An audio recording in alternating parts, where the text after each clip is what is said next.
Hey faves, so welcome back to my channel. In today's video we'll be making turmeric liver fried rice.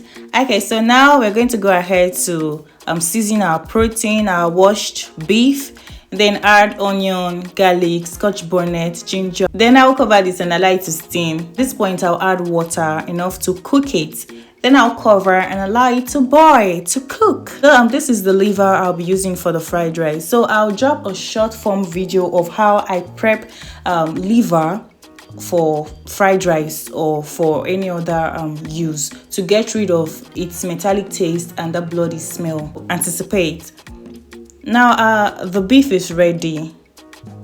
Then for the liver, I'm going to drain out the water and I'll be discarding that. I won't be needing the water for anything. Okay, so I'll just cube this, cut into small pieces. Then I'll be roasting this in the oven. I will not be frying this. Remember, I've changed my method of cooking and it's final. There's no going back. So I'll transfer this to my baking tray, my lined baking tray with my beef, and I'll pop into the oven to roast. Now let's make our rice. I'll add more water to my broth. Yes, the stock water gotten from the protein. Then I'll add seasoning cube. I'll add turmeric. Remember, it's turmeric fried rice. And then I'll add salt and bay leaf. Now I'll bring this to a boil. Sorry, I added time to this. So I'll bring it to a boil and then add our clean washed rice. So I'll give this a quick mix. Then I'll be adding pepper. I'll add it whole. You can dice and add directly. I already boiled my my protein with pepper, and because of the kids that will be eating from this, I do not want to add more pepper. Pepper has its own flavor, so it will release the flavor into the rice. Now at this point, the rice is ready, it's fluffy. So I will take out the bay leaf and take out the pepper.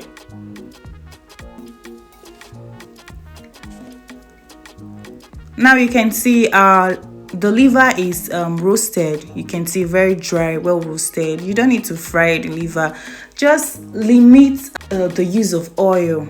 You can use oil, but just use little of it for your meal, and that's okay. You can still create mouth-watering meal with less oil. I'll just add little oil to the pan, and then with that I'll saute my onion till it's very translucent, yeah, to release all the flavor. Then I'll add my carrot. I'll fry for some minutes. Then I'll introduce my seasoning, my salt and seasoning cube. That's all I'll be using. Now I'll just continue frying. Then at this point I'll go in my farro, my green pea. I'll fry this. Then I'll introduce my I don't know why I'm saying my liver. Please, I'll introduce the liver, bell pepper, and sweet corn. So I'll just give this a quick stir. So just taste to adjust. I added a more seasoning cube. So I'll just fry this and it's ready. You can see how colorful that is looking. So at this point it's ready. I'll be putting this into my rice. So I scoop half of it and then I'll just mix to properly combine. Then I'll be adding the rest of the vegetable and I'm going to mix this. Like, can you see how colorful this is looking? I think I also made a video of fried rice where I use little oil for this, and that was another process. So I don't know, you can go check the video.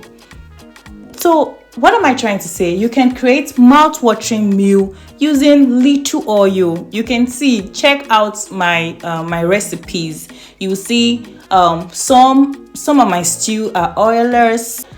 I've also made oilless beans, and this food tastes so good. Just give it a trial. Let me know what you think about this.